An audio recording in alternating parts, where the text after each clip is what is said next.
Dear viewers, the topic which we will discuss today is how the British or the Englishmen they ruled the Indian subcontinent for 200 years. Question mark. There are various reasons. The first is basically their competence, their efficiency, their organization, their ability, and they were capable people. But the thing is basically that the Britishers had nothing in common with the people of the Indian subcontinent. No common culture, no common language, no common history, no common religion. And they came thousands of miles away from Europe, from England, and how they were able to control and rule millions and millions of people of the Indian subcontinent for 200 years. The first thing is basically that the British influence it began during the Mughal era, and when they got permission from the Mughal emperors for trade, and then slowly and gradually, and then the East India Company was established, and their intentions are very clear. First, they were trying to study and analyze and do research about the strengths and weaknesses of the Indian subcontinent, and they came to realize that there were four weaknesses which were basically very apparent as far as the people of India are concerned. The first, that the minority was ruling the majority. The Mughals were Muslim and they were ruling Hindus and other followers of religion. So that is one thing. The second thing is that they were divided. When the people of India were divided, the third thing, that they were able to buy the loyalties. And who can forget Battle of Plassey? Who can forget Tipu Sultan? Who can forget that how some of the people who were closely associated, the generals of Tipu Sultan and Sirajuddaula, they betrayed him. So that is the third thing, that disloyalty. And the fourth thing, primarily, that the local people were uneducated, primarily mostly uneducated, and they were unable to resist. And by the way, when the British Empire was in its peak in 1900, there were hardly 50,000 to 60,000 Britishers living in India and ruling India, and millions of people were enslaved. So that is something which we have to understand, that how the British made use of the superior technology, of their tactics and strategies, and the policy of divide and rule. And of course, the Mughal Empire in its last days was not at all able to resist the East India Company. That how the East India Company expanded from Bengal to the south and the east, and then they penetrated towards the center, and the 1857 mutiny of War of Independence.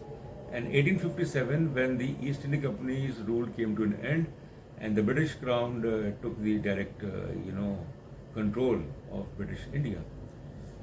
A very famous French philosopher, Francois Bernier, in 1668, from 1656 to 1668, he was living in India, Indian subcontinent.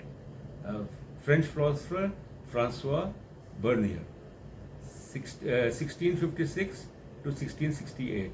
And when he left India in 1668, he wrote a book in French, of course, which was translated later on, in which he depicted his observations about India. Lazy people, people who were not at all, loyal, who were not at all professional, and people who were corrupt to a large extent.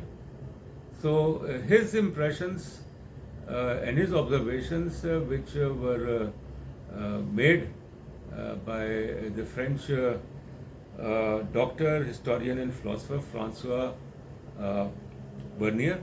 I think such observations, to a large extent, are still true. That we are not efficient, we are not professionals. And since we are not efficient and not professionals, the Britishers, having nothing in common with us, no common language, I would repeat, no common religion, no common culture, no geographical proximity, they were able to rule this huge landmass for 200 years, and they exploited the Indian subcontinent. Although they basically tried to modernize the infrastructure, railways and telegraph and things like that, but they also were involved in massive loot and plunder.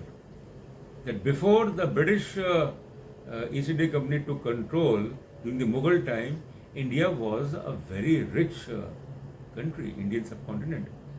But when the British came and when they left, India was in shambles.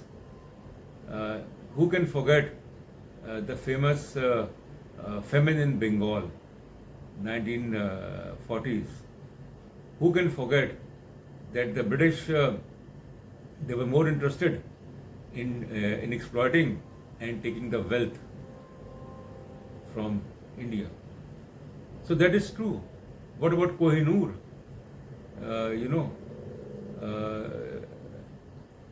Which was basically stolen by the British, and it's now in Britain.